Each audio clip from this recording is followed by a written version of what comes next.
Hello. Assalamualaikum. Kaki ni nak kena angkat. Ni jadi saya ingat apa tak? Nak betulkan kita tapi tak jadi. Nak buat gitu lah. Jadi kaki ni je lah, buat naik kaki je. Sorry ya.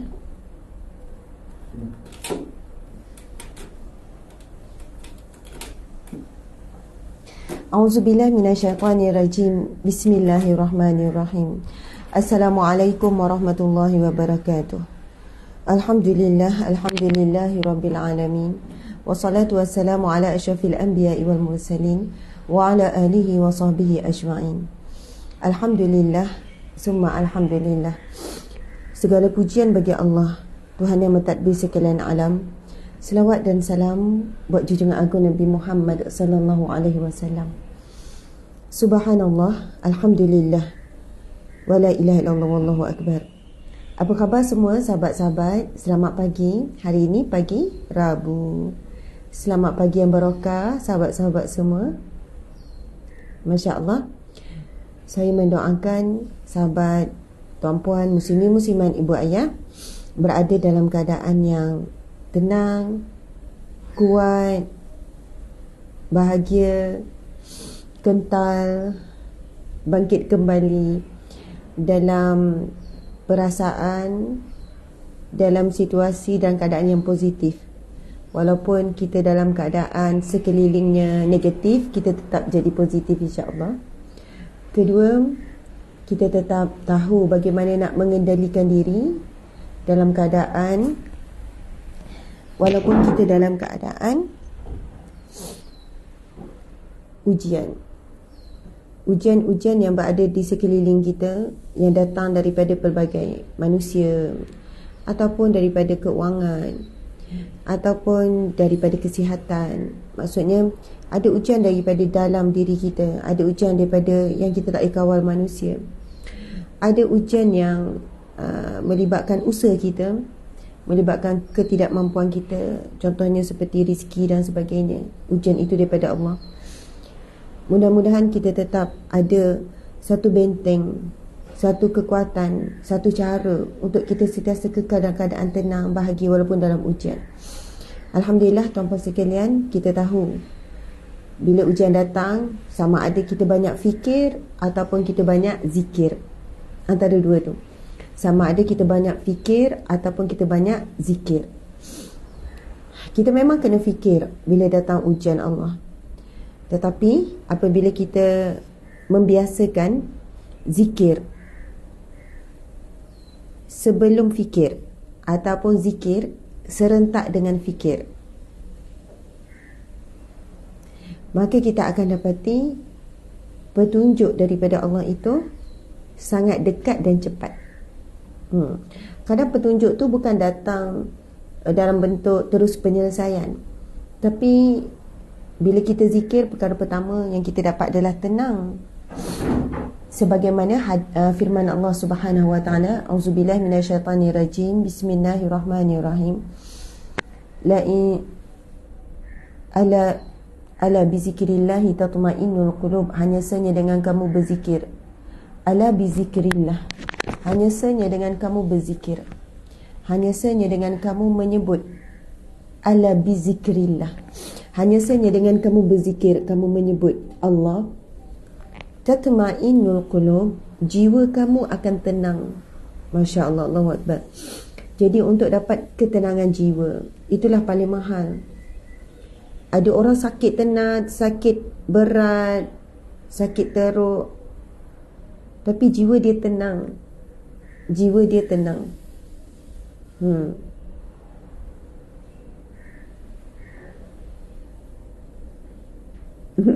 Ya. Subhanallah, terima kasih yang komen. Ya. Subhanallah. Ya. Ada yang kata okey nampak kepenatan. Ya, betul. Tak apa. Penat tu biasa. Okey. Subhanallah. Bila kita sebut pasal jiwa tenang ni, dia boleh berada dalam contoh orang yang sakit. Dia, kalau dia banyak mengingati Allah dan redha dengan ujian Allah, maka dia tetap tenang. Ada orang dalam hidup susah, tapi dia banyak zikir, maka dia tenang. Saya nak baca satu hadis Nabi SAW. Satu hadis Nabi bersabda, sesungguhnya Nabi bertanya kepada sahabat, wahai sahabatku, maukah kamu aku ajarkan satu amalan yang mana ia lebih baik, daripada emas dan perak lalu kamu sedekahkan, lebih baik daripada apabila kamu melakukan amalan seperti jihad lalu kamu syahid, ataupun kamu berpuasa. Maksudnya di sini Nabi berikan gambaran satu amalan yang mana sangat besar, bahkan ia lebih besar daripada kamu memberikan sedekah daripada emas dan perak yang kamu miliki, dan ia lebih besar daripada kamu melakukan jihad. Subhanallah, ini gambaran dari sudut besarnya pahala dan kesukaran untuk melakukannya. Tetapi kita tak bolehlah buat perbandingan secara zahir. Soalnya bila ada orang nak pergi berjihad fi sabilillah, mungkin ada peperangan mempertahankan agama Allah, kita kata tak payah pergi, zikir je, contoh. Tidak boleh secara zahir. Tetapi ini dari segi makna. Nabi SAW bertanya, maukah kamu? Saya tak ingat ketika itu Nabi berkata dan bercakap dengan seorang sahabat, aku memberitahukan kepada kamu satu amalan yang mana lebih baik daripada kamu menyedekahkan hartamu, emas dan perak. Bukan senang nak sedekah perak emas ya. Dan ia lebih baik daripada kamu pergi ke medan perang sama ada kamu yang terbunuh ataupun musuh yang kamu bunuh. Maksudnya berjaya menumpahkan musuh. Tuan-puan dimati Allah sekalian. Lalu sahabat tu menjawab, ya Rasulullah, ya Rasulullah. Lalu Rasul menjawab, zikrullah, mengingati Allah. Zikrullah, mengingati Allah. Tuan-puan dimati Allah sekalian, kita kalau nak zikrullah, zikir ni umumlah apa-apa jua zikir. Kalau lepas solat, mungkin ia mudah, tapi kadang kita terkejar waktu, kita dah solat lambat, kemudian mulalah kita solat kalut, kita nak duduk baca zikir lepas solat tu pun tak. Subhanallah. Tapi yang paling mencabar bila kita nak ingat Allah dalam keadaan kita sedang terlalu gembira. Sangat susah nak ingat Allah terlalu gembira, tengah happy, tengah gelak ketawa, kita bukan semestinya kena zikir sepanjang masa. Tapi sekurang-kurangnya dalam kita gelak, dalam kita ketawa, dalam kita happy, dalam kita rasa dunia kita punya, dalam keadaan situasi begitu, masih tetap ada zikir yang boleh dan yang kena kita sebut, iaitu Alhamdulillah. Contoh, kita dapat mencapai satu kejayaan, kan? Mungkin kita jadi terlupa untuk ucap Alhamdulillah, tapi kita pun tepuk, tahniah, terbaik semua, tahniah, anda the best, okey. Dan bila kita sebut Alhamdulillah, mungkin hanya pada lidah, bukan pada hati. Alhamdulillah, tahniah, Alhamdulillah, tahniah. Benarkah kita sedang mengingati Allah ketika itu? Ataupun kita hanya menyebut Allah pada lidah, tapi maksud zikrullah, ingat Allah. Kita terus sebut dengan hati yang khusyuk, walaupun sedetik, itu lebih bermakna daripada setengah jam kita menyebut nama Allah tapi hati tak ingat. Apa yang saya nak sampaikan, tuan-puan dan Allah sekalian, Masya Allah, yang sedang berada di hadapan saya, lebih kurang dalam 1,500 di FB, 1,000 di TikTok, IG sebab kita baru start balik IG, kita faham masih dalam proses. Lebih kurang sekarang 3,000 lah, lebih kurang 3,000 yang hadir sekarang. Sahabat-sahabat muslimin muslimat, saya tak tahu situasi tuan-puan sekarang, macam-macam kan, kelang kabut itu, kesusahan itu, macam-macam lah. Dalam apa jua keadaan, dalam apa jua, gembira, sedih, kelang kabut, penat, marah, stres, kita kena belajar melatih diri untuk menarik nafas sementara kita masih bernafas. Kemudian kita pun zikrullah. Apa sahaja zikir yang kita biasa, yang paling utama faham maksud. Tadi kan kita mula dengan zikrullah. Subhanallah, Alhamdulillah, wa la ilaha illallah, Allahu akbar. Subhanallah, walhamdulillah, Ataupun Allahu Akbar, Allahu Akbar. Ataupun zikir rahmat yang selalu kita share. La ilaha illallah, la ilaha illallah, la ilaha illallah. Wahdahu la syarika lah, lahul mulku wa lahul hamdu wa huwa ala kulli syai'in qadir. Itu contoh-contoh. Tuan-puan muslimin muslimat. Power tak power zikir ni, masya-Allah, mengingati Allah ini, dia akan menyebabkan syaitan yang berada di sekeliling kita akan menjauh. Syaitan tak hairan dengan orang yang solat. Syaitan tak hairan dengan orang yang baca Quran. Syaitan tak hairan. Maksud saya ialah, jika solat lalai, syaitan tak hairan. Jika baca Quran tapi hati lalai, baca Quran sebab nak ambil syarat, kan kalau tak baca hati tak rasa macam sekian-sekian. Orang bersedekah, tetapi apabila seseorang itu bersedekah dan mengingati Allah, berzikir dan betul-betul ingat dan rasa Allah, orang itu dia sedang sakit lalu dia mengingati Allah. Oh, luar biasa. Jadi sekarang saya nak bercerita ni tuan-puan sekalian. Cerita ni saya dah pernah cerita beberapa kali. Saya pernah cerita, tapi saya ulang lagi cerita ni sebab ia memberikan satu kefahaman ataupun pandangan yang berbeza tentang zikrullah. Pagi ni saya sebut pasal zikrullah ni tuan-puan sekalian. Tadi lama sikit kita zikir. Malam tadi balik lambat, pukul 12.30, lambat lagi kan, jadi tidur pun lambat. Tapi saya rasa cabarannya sebab malam tadi makan durian banyak. Ada orang bagi sebab kita pergi ziarah ke salah seorang sahabat dalam perniagaan. Subhanallah, pemilik sebuah kedai buah. Jadi sekarang musim durian. Saya pula suka durian dan memang makan banyak. Saya rasa saya memang suka durian, tapi memang kena kontrol. Tapi beza bila pergi kedai buah yang tokel durian. Lepas tu kan dia kenalkan banyak macam-macam jenis durian. Jadi kita cuba. Oh, kesan dia memanglah boleh nampak lah pada muka tu kan. Jadi memang dia bagi efek badan kita lemah.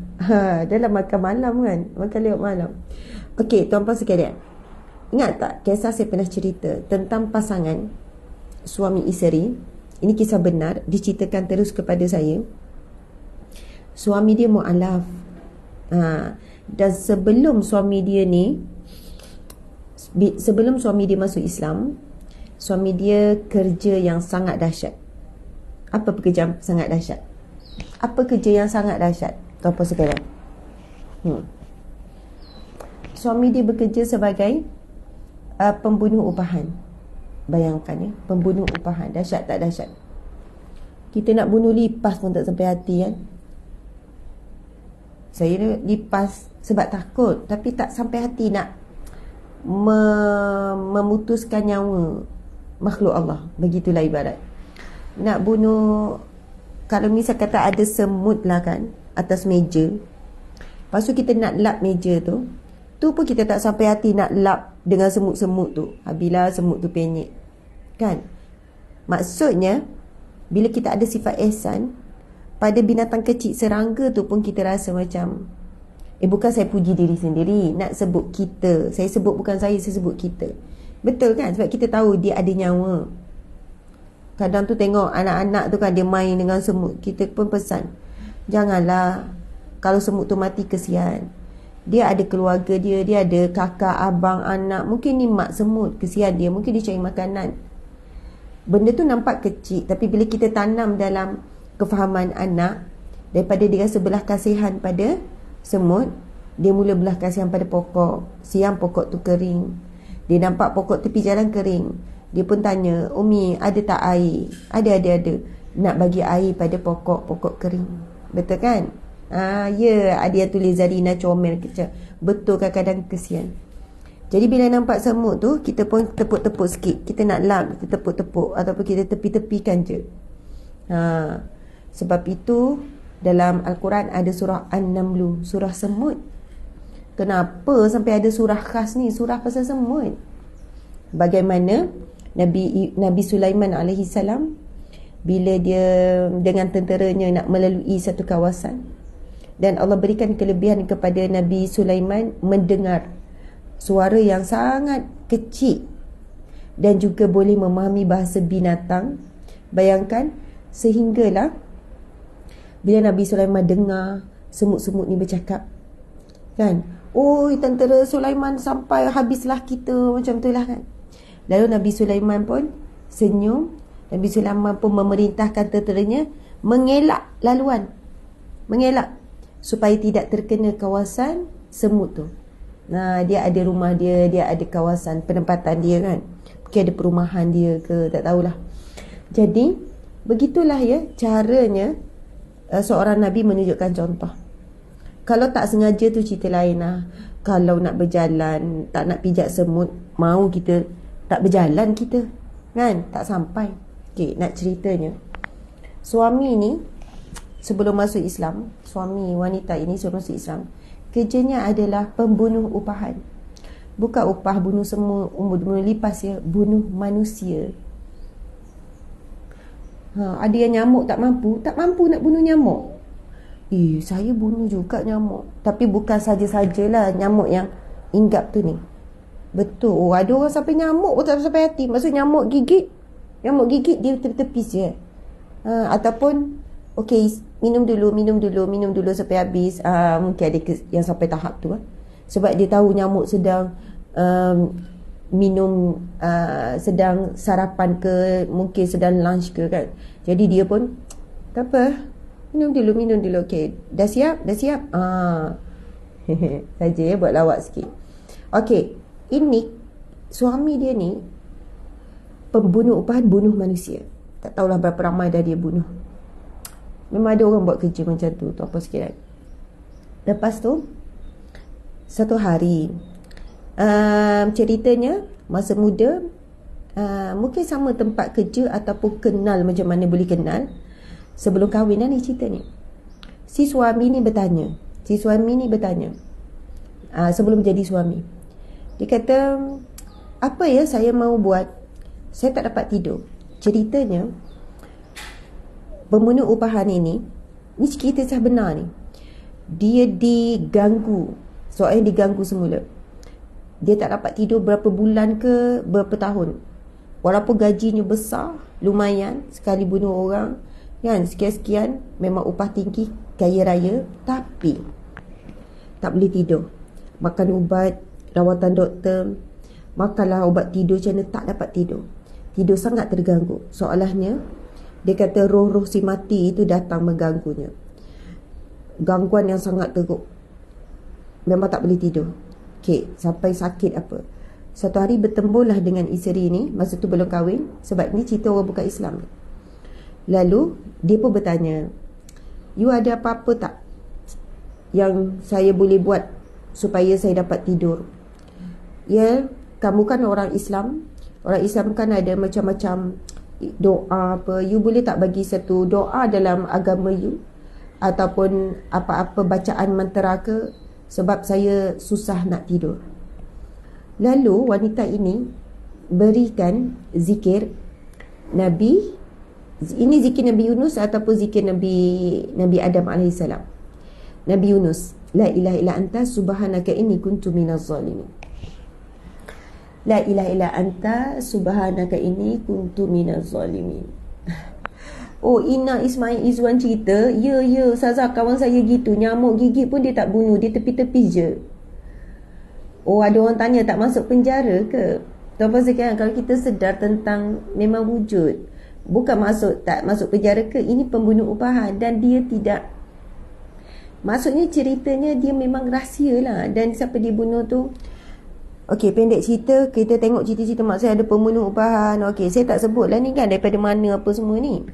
Tapi maksudnya dia ni tidak dikesan lah.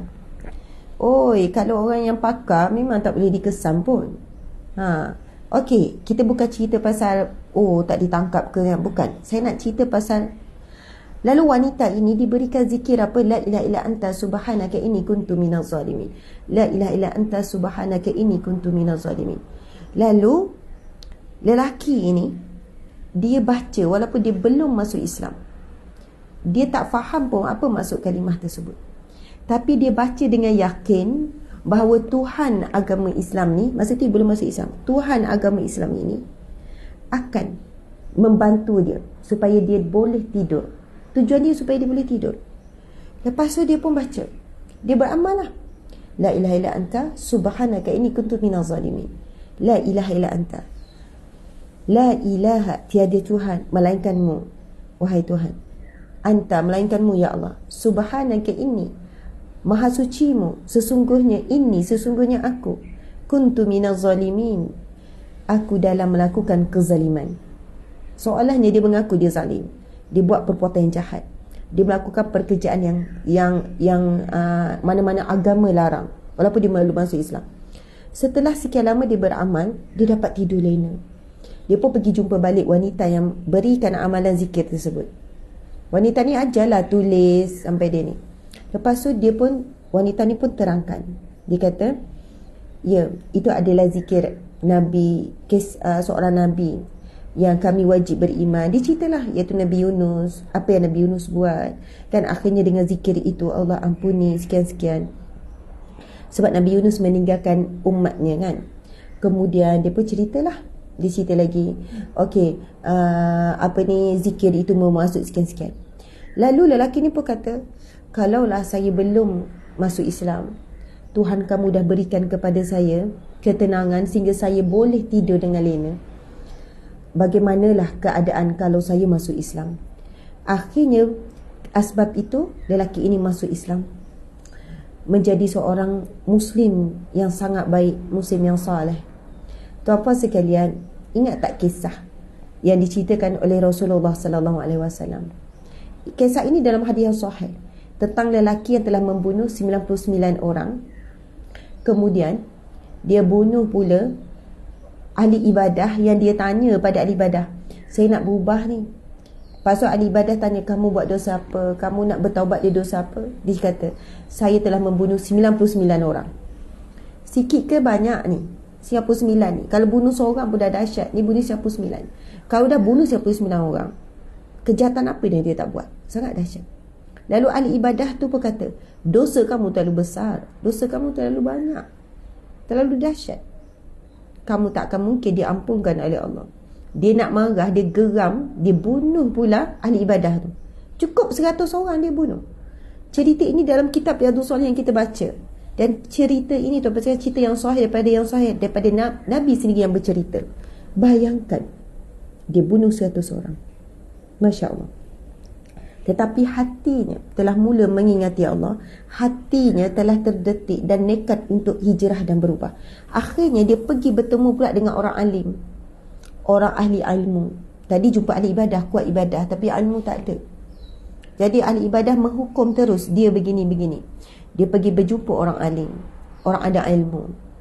Lalu dia bertanya, aku telah membunuh 100 orang, dan aku ingin berubah hijrah. Lalu apa jawapan orang alim ini? Sesungguhnya tidak ada dosa yang tidak boleh diampunkan Allah kecuali syirik sahaja. Masya Allah. Tapi kalau orang itu dah murtad, lepas tu taubat, masuk Islam balik, maka akan diampunkan Allah dosa dia tu. Okay.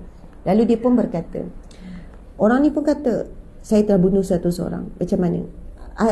Orang alim ni, orang ahli ilmu ni berkata, sebanyak mana pun dosa-dosa yang kamu lakukan, kan, walaupun sebanyak lautan ataupun seluas antara langit dan bumi, itu kan hadis Nabi. Memang Nabi SAW memberitahu, kan, dosa sebanyak apa pun akan diampunkan oleh Allah. Pengampunan Allah lebih besar daripada dosa kamu yang sebanyak lautan ataupun sebanyak antara memenuhi antara langit dan bumi. Nescaya subhanallah, dosa kamu tetap nescaya pengampunan Allah itu lebih besar. Allahu Akbar, tuan-puan sekalian. Lalu dia nekat untuk hijrah, untuk taubat. Tapi tuan-puan sekalian, saya nak, tadi kan ada orang tulis, Ustazah, saya beramal dengan zikir la ilaha illa anta subhanaka inni kuntu minaz zalimin, dan menjadi asbab banyak masalah selesai. Saya ada baca tulisan. Saya pernah pergi ziarah, cerita mu'alaf lagi. Sebab kami NGO Sahabat Amal Care ni, kami ada ramai mu'alaf. Ada satu hari saya pergi ziarah mu'alaf wanita India mu'alaf. Masya Allah. Saya pergi ziarah, memang asnaf, dan tahu anak dia, ini sekitar Seremban, anak dia sakit. Lepas tu saya pergi ziarah ke rumah dia. Rumah sewa, kecil saja. Lepas tu saya pun berbual-bual, yelah mu'alaf kan, seronok lah banyak cerita. Lepas tu saya pun tanya, apa amalan kakak nak jadi kuat? Sebab ujian ni banyak sangat. Anak sakit yang keluar masuk hospital, hidup susah, dibuang keluarga. Sampai saat saya jumpa tu pun keluarga tak boleh terima lagi dia sayang mak ayah, rindu dekat adik-beradik dia, tapi dia dibuang sebab dia masuk Islam. Lepas tu suami tak sihat, saya suami pun sakit, macam-macam ujian. Lepas tu saya tanya, macam mana akak boleh jadi kuat? Tahu dia jawab apa? Dia kata, Ustazah, dia kenal lah sebab selalu follow ceramah. Dia kata, Ustazah, kita kan ada Allah. Kita kan ada Allah. Allah selalu ada. Dia pula menasihati, ya Allah, kita ni bila dapat daripada orang yang melalui, beza bila kita dengar daripada orang yang melalui ujian Allah. Dan dia boleh sebut begitu, tak sama dengan kita berada dalam situasi yang tidak sesusah dia. Kita kan ada Allah. Lagilah dia baru masuk Islam. Dia baru anak seorang kecil. Anak tu lah keluar masuk hospital, macam jantung berlubang yang sakit teruk, kena operation banyak kali. Lepas tu sama juga dia kata, Ustazah, saya punya amalan, kalau saya susah, saya takut, saya bimbang, saya apa semua, saya akan baca La ilaha illa anta subhanaka inni kuntu minaz zalimin. Nyata ada satu hari anak saya tak sedar, diserang sawan. Saya tak ada kenderaan, Ustazah. Saya tak ada sekian-sekian. Apa yang saya buat ketika itu, saya ulang saja zikir ini. La ilaha illa anta subhanaka inni kuntu minaz zalimin. La ilaha anta subhanaka inni kuntu minaz zalimin. Waktu yang sama saya cubalah ni untuk buat apa saja dengan anak saya sedang sawan. Takdir Allah, Ustazah. Jiran saya datang nak bertanya khabar. Padahal ketika itu waktu malam. Ataupun macam mana ceritanya. Lepas tu jiran saya tengok keadaan, terus bawa pergi hospital. Saya kata, macam mana? Saya tanya balik macam mana. Jiran tu cakap tak tahu macam mana, tapi hati ni tergerak. Lama tak jumpa, lama nak tanya khabar, macam tu lah. Ataupun apalah masalah sekian-sekian. Dia tak banyak tinggalkan anak dia tu nak pergi, tapi dia kata, Ustazah, banyak keajaiban berlaku. Contoh yang lain, dia kata masa tu memang lapar, Ustazah, tak ada makanan, lapar, tapi nak meminta-minta dengan jiran malu. Suami pun sakit, anak pun sikit, keluarga dibuang. Tapi masa tu saya lapar, saya macam buntu. Kemudian saya ulang-ulang zikir tu, Ustazah. Alhamdulillah, dalam tempoh beberapa ketika ada jiran hantar makanan. Kadang-kadang tu pergi sana tak ada duit, Ustazah, nak balik semula. Zikir, ada orang bagi duit. Kadang bukan jumlah sikit, Ustazah. Orang bagi 50, orang bagi 100. Padahalnya saya pakai elok, tak nampak pun macam orang susah. Bukan meminta-minta, tidak. Sebab itu saya yakin sangat kita tak akan susah dan kita tak akan melarat kalau kita selalu ingat Allah, dan kita selalu minta tolong dengan Allah, dan kita selalu biasakan diri bila susah saja zikir dulu, Ustazah, sebelum fikir. Itu yang saya sebut sebagai kesimpulan perkongsian kita hari ini. Zikir sebelum fikir, ataupun nak zikir serentak dengan fikir, ataupun nak fikir dulu baru zikir. Yang mana satu kita rasa? Ada 3 pilihan. Bila ada ujian dan masalah, zikir baru fikir, ataupun zikir serentak dengan fikir. Boleh ke zikir serentak dengan fikir? Ataupun fikir dulu baru zikir? Masya Allah. Saya nak sudahi, nak habis dah ni. Perkongsian kita simple-simple je ni. Saya esok, hari ni kami balik. Hari ni tengah hari balik. Sekarang ni duduk kat Penang. Ada program, saya masuk kursus belajar menuntut ilmu. Siapa yang tengok live malam tadi, dia faham lah tu. Saya menuntut ilmu bab pengurusan, perniagaan, marketing ni dengan banyak lah, bukan satu pihak. Tapi seronok jugalah, boleh kenal founder-founder produk lah, apalah. Boleh kenal, boleh bentuk lah ukhuwah, boleh dakwah juga. Subhanallah. Jadi janganlah, oh ustazah dia dah ada seka-seka founder-founder, nanti dia doa yang baik-baik. Ada kebaikan bila kita berada dalam mana-mana seka, kita niat kita beri manfaat. Subhanallah, puan sekalian, Allah Subhanahu Wa Taala berfirman, A'udzu billahi minasyaitonir rajim. Bismillahirrahmanirrahim. الذين إذا أصابتهم مصيبة قالوا إنا لله وإنا إليه راجعون أولئك عليهم صلوات من ربهم ورحمة وأولئك هم المهتدون. صدق الله العظيم. Yang bermaksud Masya Allah, ada yang bagi emoji nangis. Ada lebih kurang 4,000 ni yang hadir ni. Subhanallah. Bukan 4,000. Masya Allah, 5,000 lebih. Terima kasih. Dalam campur 5,000 lebih. Terima kasih 5,000 lebih yang hadir. Kita nak buat kesimpulan dah ni. Tapi fahami apa maksud firman Allah ni. Sebelum tutup, sebelum berhenti, sebelum berundur, dengar dulu penjelasan ni. So kita akan dapat jawapan. Bila ada ujian masalah, fikir dulu ke, zikir dulu ke, serentak. Allah berfirman, alladzina idza asabathum musibah. Alladzina, mereka. Alladzina idza, apabila asabathum musibah, ditimpa kepada mereka musibah. Ujian tu kan musibah. Ujian tu benda yang berat. Beratnya di mana? Di hati kita. Allah berfirman, alladzina idza asabathum musibah, mereka yang apabila ditimpakan musibah, qalu, lalu dia berkata, inna lillahi wa inna ilaihi raji'un, sesungguhnya ini datang daripada Allah, ia datang daripada Allah, wa inna ilaihi raji'un, dan semuanya dikembalikan kepada Allah. Ataupun maksudnya inna lillah. Ya, inna lillah tu maksud sesungguhnya ini daripada Allah, wa inna ilaihi raji'un, dan sesungguhnya dikembalikan kepada Allah. Ulaika alaihim salawatu min rabbihim, mereka itulah yang akan mendapat salawat daripada Tuhannya, yang akan mendapat rahmat, pertolongan daripada Tuhannya, wa rahmah, dan akan mendapat rahmat, wa ulaika humul muhtadun, dan mereka itulah yang akan diberikan petunjuk. Wa ulaika humul muhtadun, dan mereka itulah golongan yang diberikan petunjuk.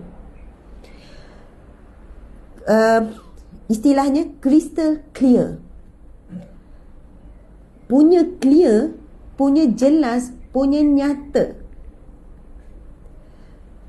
Allah sampaikan dalam firman-Nya ini kepada orang yang apabila ditimpa musibah, lalu dia sebut, ini datang daripada Allah, semuanya daripada Allah. Wa inna ilaihi raji'un, kembali semula kepada Allah. Ulaika alaihim salawatu min rabbihim wa rahmah wa ulaika humul muhtadun. Mereka itulah yang mendapat salawat daripada Allah, pertolongan, perlindungan, dan akan mendapat rahmat. Rahmat ini luas. Pemeliharaan, penjagaan, rezeki semuanya. Wa ulaika humul muhtadun, mereka itulah tergolong di kalangan orang yang diberikan petunjuk. Tuan-tuan dimati Allah sekalian, kena faham, bukan menafikan kita perlukan manusia. Of course kita akan minta tolong manusia, tapi cuba ajar bila datang ujian menimpa, kita dipukul dengan ujian, zikir dulu. Lepas tu bang nak minta tolong, ataupun telefon kawan, nak minta tolong sikit. Boleh jadi dalam kesusahan kita call 5 orang kawan, semua tak nak tolong. Rupanya kita cari makhluk dulu sebelum Al-Khaliq. Cari makhluk dulu sebelum mencari Al-Khaliq, iaitu Allah. Boleh jadi 5 orang, oh sorry lah, tak boleh tolong, sorry. Tetapi kita ubah. Bila ditimpa ujian, Allahu Akbar, sama ada maksudnya mengatakan ini daripada Allah, terpulang nak baca zikir apa? La ilaha illa anta subhanaka inni kuntu minaz zalim. Macam kisah yang saya cerita tadi. La ilaha illa anta, tiada Tuhan melainkanmu ya Allah. Subhanaka inni kuntu minaz zalimin, maha sucimu ya Allah, sesungguhnya aku melakukan kezaliman. Tuan-puan dimati Allah sekalian, dulu saya rasa macam zikir ni, kenapa pula nak ngaku kita buat zalim? Kita buat zalim apa? Sebab kita fikir zalim ni bila kita buat jahat pada manusia. kita jadi zalim lah. Jadi zikir Nabi Yunus tu kan, bila Nabi Yunus berzikir la ilaha illa anta, tiada Tuhan melainkanmu ya Allah, subhanaka inni, maha sucimu ya Allah, kita menyucikan Allah daripada segala sekutu, maha sucimu, subhanaka, maha sucimu, inni, sesungguhnya aku, kuntu minaz zalimin, aku di kalangan orang-orang yang melakukan kezaliman. Tuan-puan daripada Allah sekalian, zalim yang pertama, apabila kita melupakan Allah, itu zalim, kita sedang menzalimi diri. Apabila kita melakukan dosa-dosa besar, dosa-dosa kecil, kita sedang menzalimi diri. Cuba bayangkan, setiap kali kita mengumpat, contohlah setiap kali kita mengumpat, ini kan, setiap kali kita mengumpat orang, kita pukul badan kita. Wah, kita pukul. Lepas tu ngumpat lagi, pukul. Orang akan nampak, oi, kenapa kau zalim diri sendiri tu, pukul-pukul tu. Maksudnya sebenarnya bila kita sedang buat dosa, kita sedang menzalimi diri. Bukankah bila kita buat dosa, kita dicatat oleh malaikat kita melakukan dosa. Dan bila tuan-puan sekalian, dosa ni tak tunggu di akhirat. Kesan beban dosa tak tunggu di mahsyar. Di mahsyar tu kalau tak sempat taubat akan diazab. Tapi dekat dunia Allah dah tarik dah. Hidup tak tenang. Kalau ada masalah hati, suka iri hati, dengki, suka merendah-rendahkan orang, menghina, ataupun cari rezeki yang tidak benar, tak berkat, tuan-puan sekalian, hidup tak tenang, tak bahagia, resah gelisah, serba tak kena, buat apa benda tak jadi. Maksudnya di dunia lagi dia dah sedang menzalimi diri, tuan-puan sekalian. Tapi tak nampak lah, tak adalah, mengumpat tu kan syok seronok. Oh ya ke dia macam tu? Tak sangka lah. Oi, yang tak sihat pun jadi sihat bila ngumpat cakap pasal orang. Tapi sebenarnya kita sedang menzalimi diri. Apa saja perbuatan yang membawa dosa, zalim diri. Apabila perbuatan yang Allah larang kita buat, kita sedang menzalimi diri. Jadi sebab itu zikir Nabi Yunus itu subhanallah, adalah salah satu zikir yang sangat besar yang dianjurkan oleh Nabi untuk beramal. Nanti mungkin Encik boleh tolong cari fadilat zikir Nabi Yunus. La ilaha illa anta subhanaka inni kuntu minaz zalimin. Sesungguhnya aku melakukan kezaliman. Kita mengaku kita buat dosa, kita mengaku. Subhanallah. Tuan-puan sekalian. Jadi, kesimpulannya, subhanallah, muslimin muslimat. Selama ni, kita tak zikir dulu pun Allah bantu. Apatah lagi kalau kita ubah cara, bila ada ujian je zikir dulu. Tapi zikir dengan hati, bukan dengan lidah saja. Apa sajalah berlaku, tetapi kalau benda tu on the spot, anak jatuh, tengok kesesuaian lah. Anak jatuh, lepas tu siap berdarah, la ilaha illa anta subhanaka, teruslah bersegera. Tetapi mulut Allah, ya Allah, ya Allah, ya Rahman, ya Allah, ya Allah, ya Allah, Allahu Akbar, Allahu Akbar. Mulut tu zikir kan, Allah, ya Allah, anakku, ya Allah. Okay. Tapi ada keadaan datanglah suatu benda, berita yang kita tak ni. Okay, kita letak dulu, Allahu Akbar, la ilaha illa anta subhanaka inni kuntu minaz zalimin. Ya Allah, ya Allah, ya Rahman, ya Rahim, beri petunjuk ya Allah. Lepas tu kita pun mula fikir, macam mana nak settle. Mula fikir, boleh jadi orang pertama yang kita call nak minta tolong, orang pertama tu terus membantu kita, terus tolong kita. Betul tak tuan-puan sekalian? Masya Allah, Allah Akbar. Saya sudah dengan cerita pengalaman saya, cerita pengalaman. Masya Allah.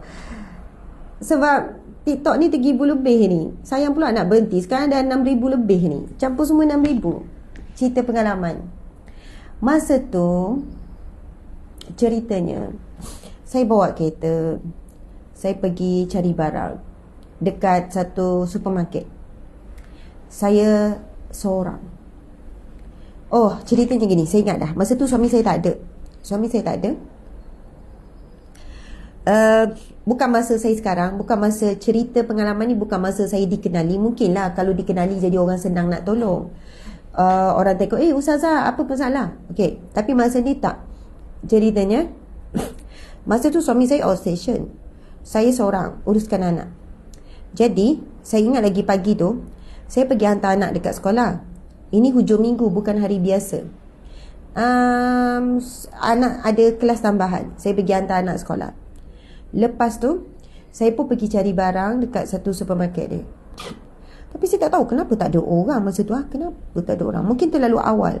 Saya pergi awal kot. Okey, tak apa. Ceritanya, bila dekat saya nak beli barang, saya dah tahu barang apa nak beli. Jadi, saya masuk sekejap saja. Ni bukan supermarket besar, kena parking jalan jauh, tak. Lepas tu, saya parking. Masa saya parking tu, saya tengok tak jauh daripada situ, ada 3 orang lelaki yang dengan seluar pendek, kan?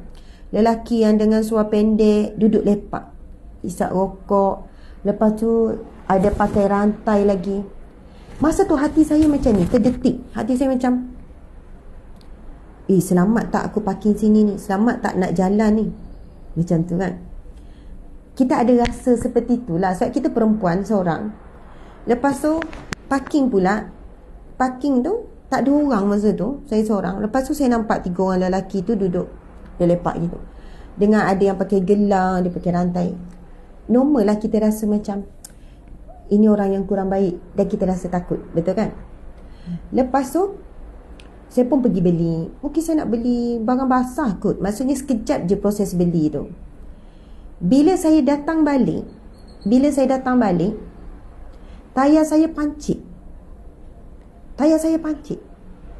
Flat betul-betul. Tayar kereta tu flat betul-betul, tak ada apa-apa, flat betul-betul. Lepas tu, apa yang berlaku? Saya jadi terfikir yang kumpulan lelaki tadi tu buat. Dan kumpulan tu ada 3 lelaki tu ada lagi dekat situ. Dan saya tengok keliling tak ada orang. Hati ketakutan tu, memang takut yang teramat tu. Lepas tu 3 orang tu pun datang. Ni pengalaman saya ni. 3 orang pun datang dekat. Sebab tengok saya nak gerak, lepas tu tayar tu betul-betul flat, tak ada angin langsung, macam kena toreh, macam tak kena. Okey. Lepas tu saya pun tengok, turun kereta, sudah macam mana ni? Dan ketika itu, samalah, saya baca zikir tu. La ilaha illa anta subhanaka inni kuntu minaz zalimin. Kita tahu mungkin asbab dosa kita, orang yang zalim, kita gini-gini. Lepas tu, la ilaha anta subhanaka inni kuntu minaz zalimin. 3 orang lelaki yang lepak tu, dia pun datang. Betul tak bertambah takut? Saya buat apa? Saya ambil handset, saya rakam. Saya padahal nak call semua tak sempat sebab 3 orang tu datang.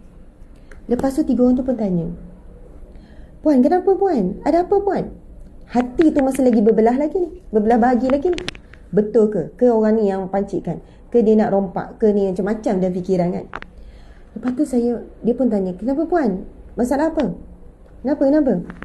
Saya pun kata, tayar pecah. Dalam keadaan takut ni, tayar pecah. Ini bukan tempat tersembunyi. Memang ni tepi jalan besar orang lalu, tapi dia parking tu, tepi jalan tu, maksudnya bukan jalan orang boleh berhenti tak. Dia masuk parking khas, tapi sunyi. Saya cerita ni, saya boleh buat bayangan sebab cerita tu sangat jelas dalam ingatan saya.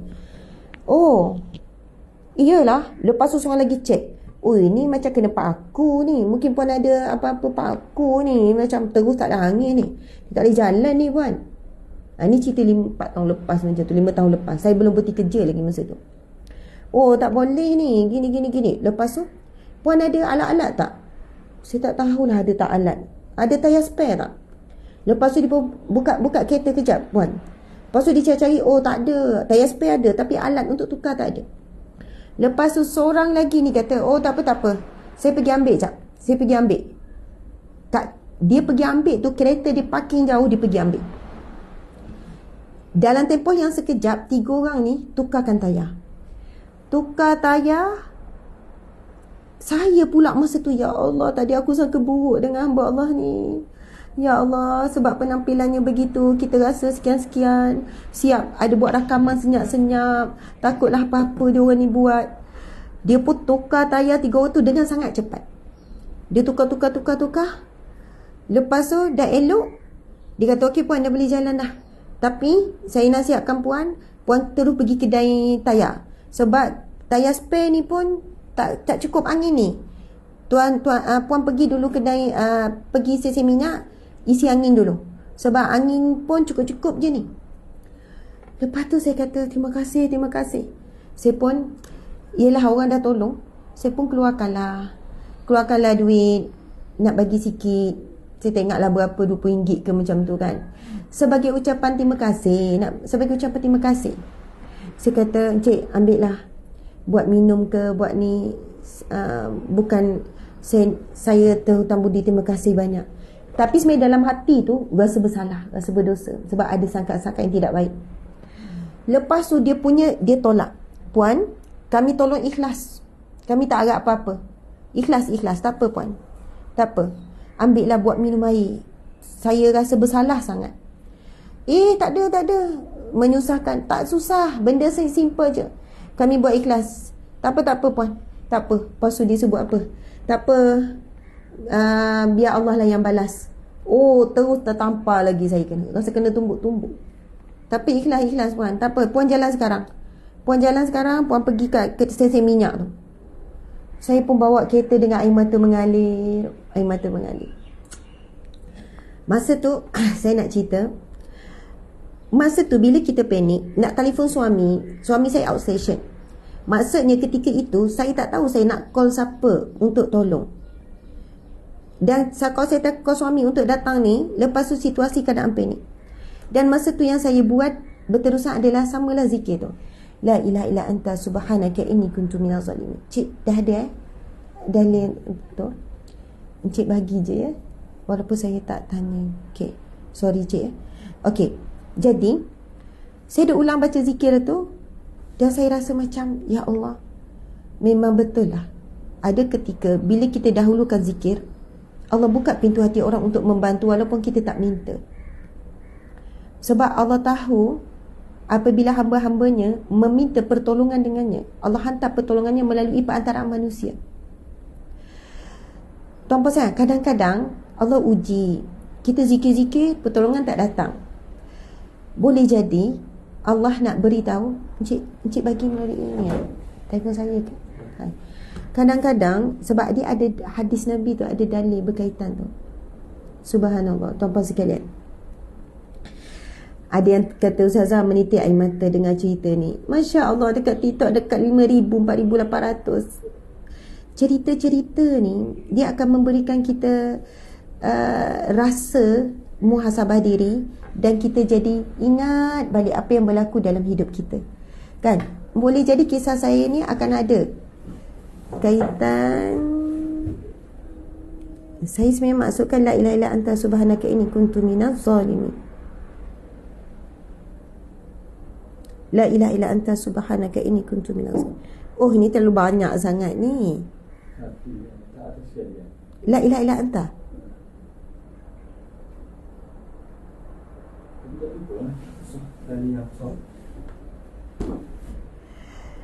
Okey. Subhanallah. Ada ni. Masya Allah. Kelebihan doa Nabi Yunus. Jadi kesimpulan, saya cerita 3 kisah tadi. 3 kisah. Kisah pertama, mu'alaf lelaki, kisah dia bunuh, dia pembunuh upahan. Bagaimana zikir ini telah menjadi asbab dia masuk Islam. Kisah yang kedua, seorang wanita mu'alaf India, bagaimana zikir ini telah memberikan dia sentiasa jalan keluar. Sangat hidup susah, kena buang keluarga semua. Dan cerita ketiga adalah kaitan kisah pengalaman saya dalam situasi yang panik tadi tu. Situasi ada sangka buruk pun Allah tolong juga. Orang yang kita sangka buruk tu yang tolong kita dan memberikan keinsafan. Allahu Akbar. Zikir la ilaha illa anta subhanaka inni kuntu minaz zalimin. Okey. Saya ingin membacakan satu hadis Nabi sallallahu alaihi wasallam. Nabi bersabda, barang siapa yang mempunyai apa-apa hajat, hendaklah ia berwuduk, kemudian sujud kepada Allah sambil membaca tasbih Nabi Yunus sebanyak 40 kali. Sujud, kemudian baca tasbih Nabi Yunus, la ilaha illa anta subhanaka inni kuntu minaz zalimin. Sesungguhnya 40 kali, sesungguhnya sesiapa yang berbuat demikian akan diberkenan doa dan permintaannya, dibebaskan daripada bala dan kesusahan yang sedang menimpa diri. Okey, antara hikmah lain adalah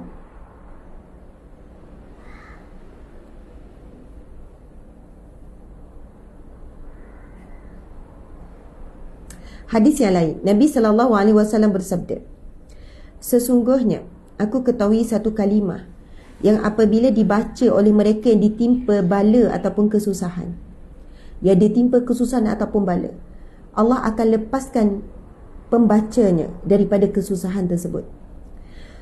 Iaitu kalimah tersebut ialah tasbih saudaraku Nabi Yunus AS. La ilaha illa anta subhanaka inni kuntu minaz zalimin. Allahu Akbar. Nabi bersabda, Sesungguhnya aku ketahui satu kalimah yang apabila dibaca oleh mereka ditimpa bala atau kesusahan, Allah akan lepaskan si pembacanya daripada kesusahan tersebut. Kalimah tersebut ialah tasbih saudaraku Nabi Yunus AS, la ilaha illa anta subhanaka inni kuntu minaz zalimin. Tuan-puan, muslimin muslimat yang dirahmati Allah sekalian, Masya Allah, kisah Nabi Yunus berada dalam perut ikan nun, yang dikatakan ikan itu ikan paus biru tu lah. Kalau fikir logik akal, memang mati. Sebab dalam perut ikan, walaupun perut ikan tu besar, tak ada udara, tak ada cahaya. Dan lama tempoh Nabi Yunus berada dalam perut. Subhanallah. Kan adalah kisahnya panjang macam mana akhirnya Nabi Yunus ditelan oleh ikan nun ataupun ikan paus biru lah. Subhanallah. Namun dengan zikir itu, dan ikan tu turun ke dasar laut. Maksudnya, dan Nabi Yunus tak boleh keluar. Nabi Yunus mengulang-ulang zikir la ilaha illa anta subhanaka inni kuntu minaz zalimin. Nak beramal dengan zikir ni kena faham dan kena rasa. La ilaha illa anta, tiada Tuhan melainkanmu ya Allah. Subhanaka inni, sesungguhnya maha sucimu. Inni, sesungguhnya maha sucimu ya Allah. Inni, sesungguhnya aku. Minaz zalimin, aku dalam melakukan kezaliman. Aku selalu menzalimi diriku ya Allah. Apa maksud menzalimi diri? Kuntu minaz zalimin, aku menzalimi. Aku zalim ya Allah. Pertama, zalim pada diri. Apabila kita buat dosa, kita sedang menzalimi diri. Sebab bila buat maksiat, dicatat dosa. Dosa di dunia lagi hidup tak tenang. Kita sedang menzalimi diri. Kita telah mencabut ketenangan dalam diri kita sehingga kita tidak tenang. Kita sedang menzalimi diri. Kemudian kita juga ada buat zalim pada orang. Kita kadang buat zalim pada suami, menyakiti hati suami, menzalimi suamilah. Buat zalim pada anak, mentang-mentang anak sesuka hati je kita pukul dia, kita tarik rambut dia, kita cubit dia, kita cakap sampai kita tak fikir pasal perasaan anak sebab mengikut amarah kita. Kita kadang menzalimi majikan kita. Masa tempat kerja tak fokus kerja, kejap scroll TikTok, sekejap scroll FB, sekejap buat itu, sekejap buat ini. Akhirnya kita tak fokus kerja. Subhanallah, kita zalim pada majikan. Tapi bila majikan ganggu kita hujung minggu, ramai lagi kita marah. Kan kita kutuk-kutuk, kita sekian-sekian. Padahal benda tu urgent. Benda tu kerja yang tak beres, yang patut dibuat waktu kerja. Kadang kita zalim pada majikan. Kadang majikan zalim pada staff. Kan kadang zalim pada ni. Oh, kita sentiasa ada melakukan kezaliman.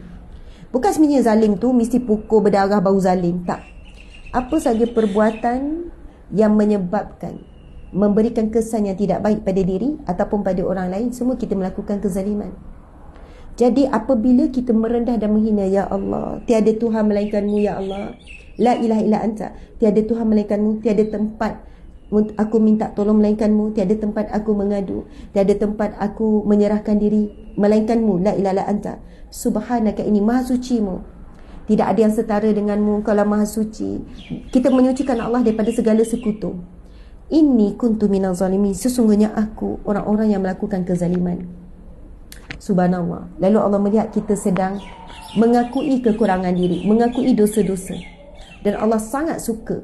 Innallaha yuhibbu tawabin, Allah sangat mencintai orang-orang yang bertaubat.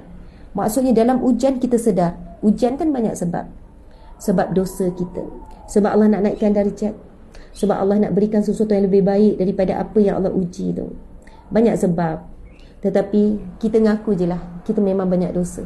So bila kita sebut la ilaha anta subhanaka inni kuntu minaz zalimin, ya Allah, aku melakukan kezaliman. Subhanallah, Nabi sebut, siapa yang dalam keadaan kesusahan, ditimpa musibah dan kesusahan, lalu mengucapkan zikir saudaraku Yunus, la ilaha illa anta subhanaka inni kuntu minaz zalimin, maka Allah akan keluarkannya daripada kesusahan tersebut. Alhamdulillah, subhanallah. Terima kasih banyak sahabat-sahabat.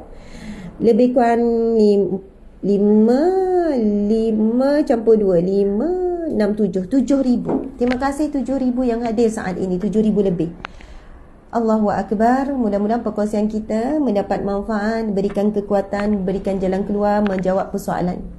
Siapa yang sedang dalam keadaan kesusahan, kesedihan, kekecewaan, kelukaan, sedang terduduk, boleh jadi inilah jawapan daripada Allah, daripada perkongsian ini. Dan janganlah beramal dengan zikir ni waktu susah je. Siapa yang mengingati Allah waktu senang, maka Allah akan mengingatinya waktu susah. Ini hadis Nabi, ya. Nabi bersabda ni, siapa yang mengingati Allah dalam keadaan keriuhan manusia, dan riuh-riuh dalam orang ramai dekat pasar, shopping kompleks, dalam keadaan riuh, hiup pikuk tu, dia boleh ingat Allah. Allah akan mengingatinya di hari yang tidak ada lagi. Maksud di hari bila? Di hari kiamat kelak. Allah akan menyebut dan mengingatinya. Sebab boleh ingat Allah dalam keadaan hirup pikuk, Allah akan ingat dia pada hari hirup pikuk di mahsyar kelak. Jadi mengingati Allah dalam senang, Allah ingat kita dalam susah. Subhanallah. Jadi tuan-puan sekalian, zikir, Encik, saya nak buat pengumuman hujung hebahan. Jadi subhanallah, tuan-puan sekalian, belajarlah untuk istiqamah dengan zikrullah, bukan hanya masa susah.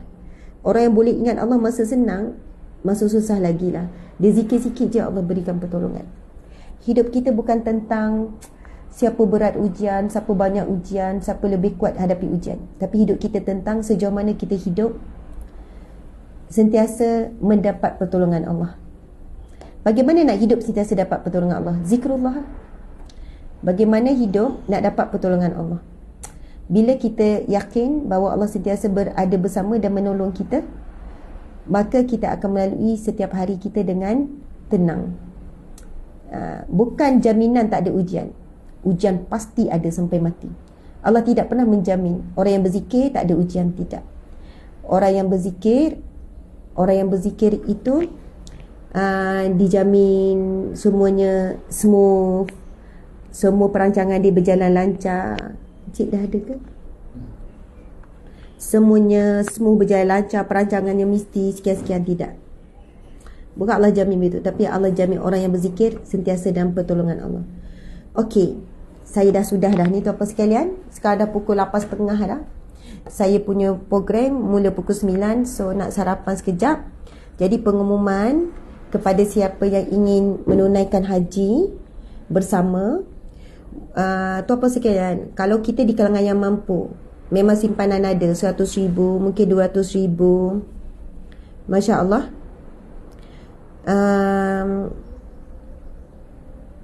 Ada simpanan. Lepas tu tabur haji tak naik, rayuan tak dapat, kita masih lagi tergolong di kalangan orang yang mampu, maka wajib pergi dengan pilihan yang ketiga, iaitu pergi dengan package ataupun swasta. Ini bukan sebab semata-mata saya nak iklan, Ustazah guna hujah tu, tidak. Saya sebenarnya nak beri kefahaman. Sebab ramai juga yang tunggu juga panggilan tabur haji, sedangkan dia orang kaya, dia ada duit, dia kemampuan untuk pergi secara swasta. Kenapa wujud swasta ni tuan-tuan sekalian? Sebab memang kerajaan Arab Saudi memang menyediakan kota khas untuk swasta. Maksudnya kalau tak diambil swasta ni, macam tu je lah visa swasta tu. Macam tu. Jadi sebab itu wujudnya agensi yang swasta. Tetapi bila nak buat swasta, nak buat secara package ni, pihak kami, bila kami buat ni, memang harga ditekan sangat dahsyat. Sangat dahsyat. Dari segi hotel, pengangkutan, kemudahan, semua berganda-ganda. Jadi tuan-puan dimati Allah sekalian, insya-Allah kepada siapa yang berhajan untuk menunaikan haji, kalau umrah hujung tahun, Oktober November ni, sebab kita musim haji ni, mungkin ya adik-beradik kumpul untuk hantar mak ayah haji. Saya akan jadi pembimbing untuk wanita, Ustaz Johari akan jadi pembimbing untuk lelaki. Subhanallah. Encik hebat untuk korban juga ya. Tolong cari untuk korban juga. Okey. Subhanallah. Jadi boleh hubungi nombor telefon 011 5686 6167. 011 5686 6167. 011 56866167. Itu semua tu untuk pergi haji, pergi umrah, nombor yang sama. Untuk pergi ikut Palestin, kita akan pergi Masjidil Aqsa bulan 9 ni. Okey, lepas tu nak mengajak tuan-puan sekalian melakukan ibadah korban. Kami kan ada NGO, ada yayasan, dan di bawah kami, saya ulang lagi lah, saya memang nak data yang lengkap daripada tim.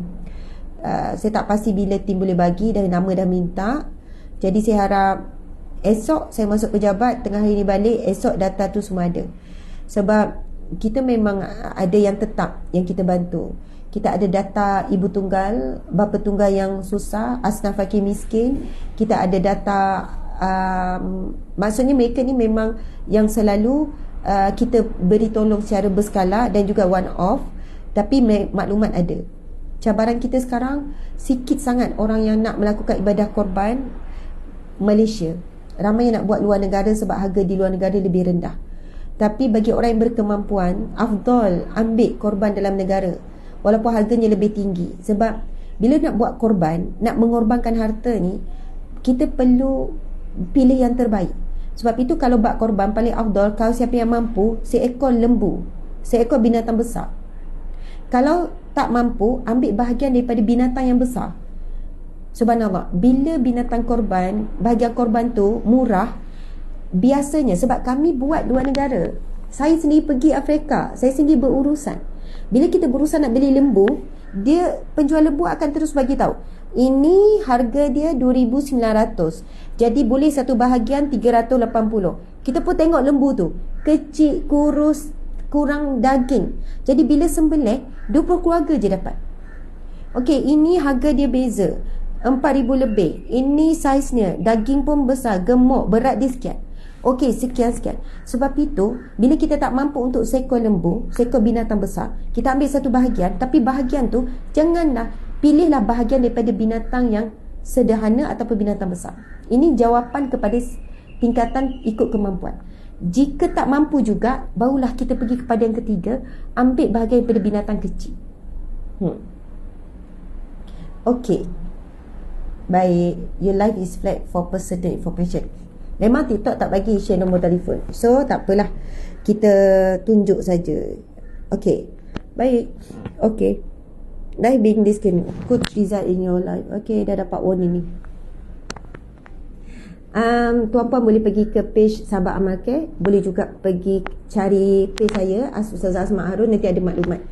Saya dah pesan pada tim semalam, memang kena, bila saya dah buat pengumuman, buat je ringkas siapa yang nak berkorban, tekan link, buat tu. Sebab ramai orang cakap tak terima maklumat.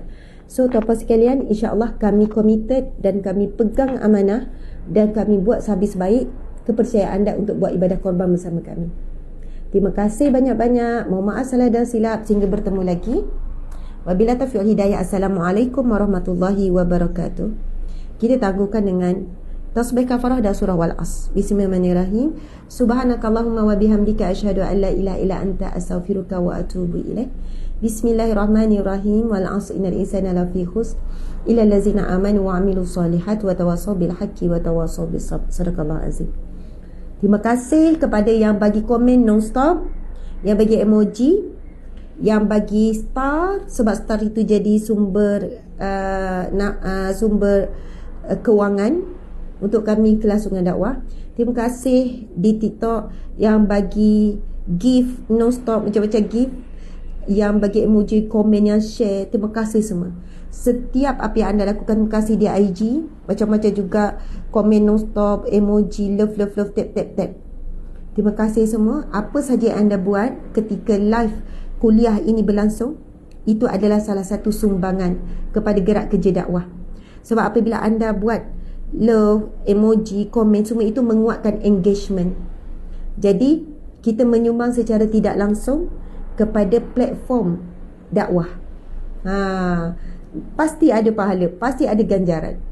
Walaupun saya tak tahu, tak ada orang tahu, kita duduk beri tap kan, subhanallah, komen, dan orang pun tak balas, komen kita pun naik laju. Tetapi Allah ya hasib, yang maha menghitung. Allah hitung segala kebaikan yang kita buat, walaupun sekecil-kecil perkara Allah hitung semua. Itu ada hadis Nabi, sampai sahabat tanya, takkan yang kecil tu pun Allah hitung? Ya. Wa man ya'mal misqala dzarratin khairan yarah. Siapa yang melakukan kebaikan walaupun sebesar biji zarah. Zarah ni tak boleh nampak dengan mata, kena tengok mikroskop baru nampak zarah. Biji zarah tu kan tak boleh nampak. tengok mikroskop boleh nampak zarah. Maksudnya kebaikan yang manusia tak heran, tak nampak, manusia tak iktiraf pun, tapi jika ia satu kebaikan, Allah tetap akan berikan pahala. Jadi jangan meremehkan. Jangan anggap perbuatan tu apa sekali, komen walaupun tulis alhamdulillah, terima kasih. Sebab semua itu akan memberikan kekuatan platform, kekuatan engagement kepada platform dakwah kita ni. Barakallahu fiikum. Semoga Allah berkati segala apa yang kalian lakukan. I love you all so much. Sayang semua. Barakallah. Terima kasih. Jumpa lagi pagi besok.